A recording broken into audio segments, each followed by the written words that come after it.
Self-ask agent is an implementation of a technique where the agent asks questions to itself. These questions are follow-up questions where agent gets an understanding on how to break down any complex question. The prompt template that's provided to the agent is where it gets an understanding how to ask those questions.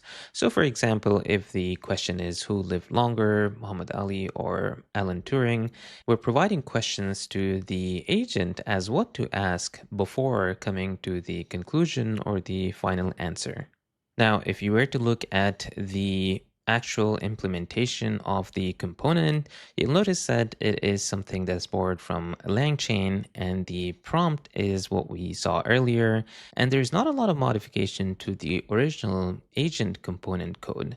So now, given that we have the prompt and then we are using the self-ask agent, we can now run the flow. For the input, we have the text input box where we are going to provide the question, and we have a search API tool that's attached to this agent. And then we're using OpenAI model and GPT-4o mini in this case.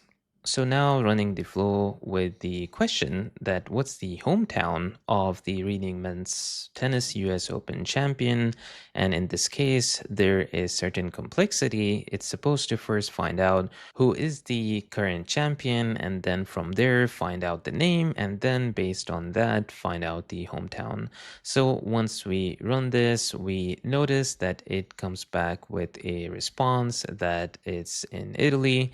We can see that it had done the search as the first stage, and based on that, it went through a series of questions, and from there, it came to the final response that it provided us.